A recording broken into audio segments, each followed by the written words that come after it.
तो भाई अगर आप इग्नू के स्टूडेंट हो और आप लोगों के एग्जाम होने वाले हैं दिसंबर 2024 में या जून 2025 में, तो भाई आप लोगों को अपने एग्जामिनेशन सेंटर में कुछ चीजों का जो है ध्यान रखना होता है। अदरवाइज आप लोग कितना भी अच्छा एग्जाम दे के आ जाओ, वो सब चीजें जो है आप लोगों की वेस्ट हो जाएंगी।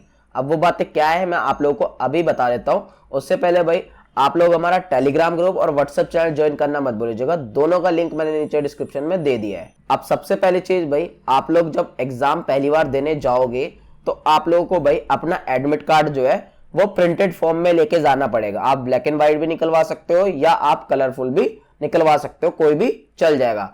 इसके साथ साथ भाई आप लोगों को जो है इग्नू के आई कार्ड की भी जरूरत होगी, अदरवाइज आप लोगों को जो है एंट्री नहीं मिलेगी।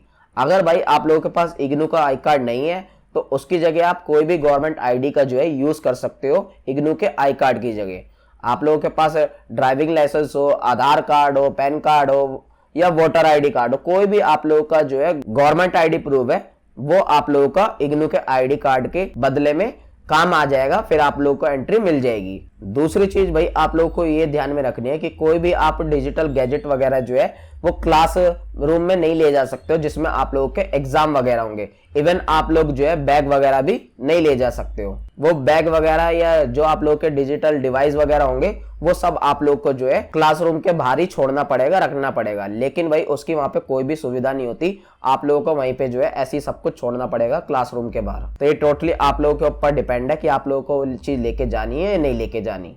तीसरी चीज भाई आप लोगों को ये ध्यान में रखना है, जब आप भाई एग्जामिनेशन रूम में एंटर ले लोगे उसके बाद भाई आप लोगों को जो है आप लोगों की आंसर शीट वगैरह दी जाएगी। तो आंसर शीट में भाई आप लोगों को अपनी डिटेल्स वगैरह जो है वो फिलअप करनी होती है फ्रंट पेज पर ही। तो वो जो डिटेल्स वगैरह है भाई आप लोगों को बहुत ज्यादा केयरफुली जो है फिलअप करनी पड़ेगी। वो सारी डिटेल्स भाई आप लोगों के एडमिट कार्ड पे ही आप लोगों को देखने के लिए मिल जाएगी। डिटेल्स फिलअप करते टाइम भाई आप लोगों को जो आप लोगों का एनरोलमेंट नंबर होता है वो सबसे ज्यादा इंपॉर्टेंट है। अगर आप लोगों ने वो गलत कर दिया तो भाई आप समझ लो आप लोगों का एग्जाम जो है वो वेस्ट हो गया, फिर भाई आप लोगों को जो है एब्सेंट माना जाएगा। तो आप जितने भी डिटेल्स भरोगे वो सब तो आप लोगों को केयरफुली भरना ही भरना है, लेकिन भाई जो आप लोग का एनरोलमेंट नंबर होता है वो सबसे ज्यादा केयरफुली आप लोगों को भरना पड़ेगा। अब डिटेल्स भरते टाइम भाई आप लोग को एक चीज का और ध्यान रखना है। मान लो कि भाई आप लोग के जो डिटेल्स भरने के लिए कॉलम दिए जाते हैं, जैसे कि एनरोलमेंट नंबर आप भर रहे हो तो भाई वहां पे जो है एनरोलमेंट भरने के लिए मान लो 11 कॉलम है और आप लोगों का भाई एनरोलमेंट नंबर जो है सिर्फ 10 नंबर का है। तो ऐसे में भाई आप लोगों को एक कॉलम में एक ही डिजिट फिलअप करनी होती है। अब लास्ट में जो है भाई आप लोगों का एक कॉलम छूट जाएगा क्योंकि 11 कॉलम अगर होंगे तो इसमें भाई सिंपली आप लोगों को उसमें क्रॉस लगा देना है और कुछ नहीं करना। इसी तरीके से भाई बाकी चीजों के भी कॉलम दिए होते हैं, तो अगर भाई लास्ट में कोई बॉक्स आप लोगों का खाली छूटता है तो उस पे भाई सिंपली जो है आप लोगों को क्रॉस लगा देना है। ये मैं अपने पास से नहीं बोल रहा, ये इग्नू की गाइडलाइन जो है वो कहती है। ऐसा बिल्कुल भी मत करना कि भाई बीच में आप लोग कॉलम वगैरह छोड़ दे रहे हो या बीच में कुछ और लगा दे रहे हो उस कॉलम को फिलअप करने के लिए, ऐसा बिल्कुल भी मत करना। अपनी चीजें स्टार्टिंग से फिलअप करना स्टेप बाय स्टेप। लास्ट में कोई कॉलम खाली रहता है तो उस पर क्रॉस लगा दीजिएगा। अब भाई आप लोगों ने डिटेल्स वगैरह भी केयरफुली फिलअप कर ली है, तो आप लोगों को अब यहाँ पे चौथी बात जो है वो ध्यान में रखनी है, वो ये कि भाई आप लोगों को जो इग्नू की आंसर शीट मिलती है वो आंसर शीट के अलावा भाई आप लोगों को कोई एक्स्ट्रा शीट वगैरह जो है नहीं दी जाएगी। वो जो शीट मिलती है भाई वो इनफ होती है, उसके अलावा कोई भी आप लोगों को एक्स्ट्रा अलग से कोई शीट होती है वो नहीं दी जाएगी। अब वो क्यों नहीं दी जाती है इस चीज का भाई मेरे को नहीं पता, बट वो जो शीट होती है आप लोगों की वो इनफ होती है। आप लोगों का आंसर जो है उसी में ही आप लोगों को करना पड़ेगा, आप एक्स्ट्रा सीट नहीं ले सकते हो। तो अगर आप भाई बहुत बड़ा बड़ा लिखते हो या फैला फैला के लिखते हो तो ट्राई करना उसे भाई आप सिक्योर्ड के लिखो, थोड़ा छोटा करके लिखो, ताकि आप लोगों का उसी आंसर शीट में काम चल जाए, क्योंकि एक्स्ट्रा शीट तो आप लोगों को नहीं मिलने वाली। अब पांचवी चीज भाई आप लोगों को ये दिमाग में रखनी है कि भाई जब आप एग्जामिनेशन अपना करना स्टार्ट कर देते हो, जो आप लोग का टाइम स्टार्ट हो जाता है, तो इग्नू का रूल ये कहता है कि आप 1 घंटे से पहले जो है उठकर नहीं जा सकते अपने एग्जामिनेशन हॉल से। फिर चाहे आप लोगों की कितनी भी इमरजेंसी हो, आप लोगों को 1 घंटा जो है रुकना ही पड़ेगा अपने एग्जामिनेशन हॉल में।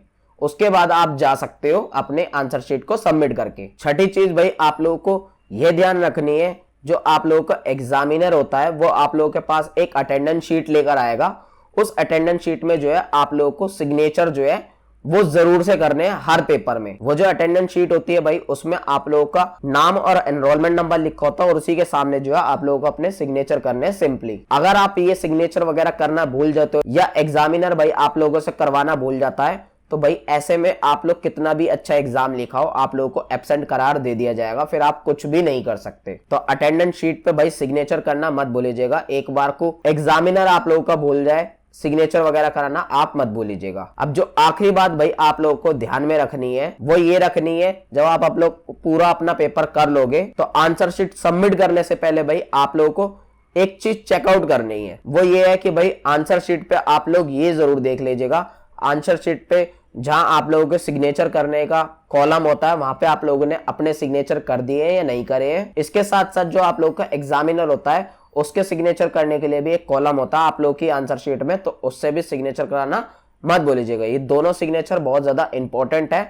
इसके साथ साथ तीसरी चीज और चेकआउट कर लेनी है आप लोगों को आंसर शीट में कि जो एग्जामिनेशन सेंटर होता है उसकी स्टैंप लगी होनी जरूरी है आप लोगों की आंसर शीट पे। ये तीन चीजें अगर आप लोगों की है आंसर शीट पे तभी वैलिड मानी जाएगी, अदरवाइज आप लोग की आंसर शीट वैलिड नहीं मानी जाएगी। तो आई होप आप लोग जो है सारी अच्छे से बातें जो है समझ चुके होंगे। ये सारी बातें भाई आप केयरफुली जरूर से ध्यान रखना, फिर आप लोगों को कोई प्रॉब्लम नहीं आएगी रिजल्ट वगैरह में। और अगर आप इन चीजों को मिस करते हो, इन चीजों में भाई कुछ भी एरर वगैरह कर देते हो, तो आप लोगों को रिजल्ट में जो है प्रॉब्लम देखने को मिल सकती है। तो बस भाई आई होप आप लोगों को वीडियो पसंद आई होगी। चैनल को सब्सक्राइब जरूर कर लेना। मिलते हैं नेक्स्ट वीडियो में।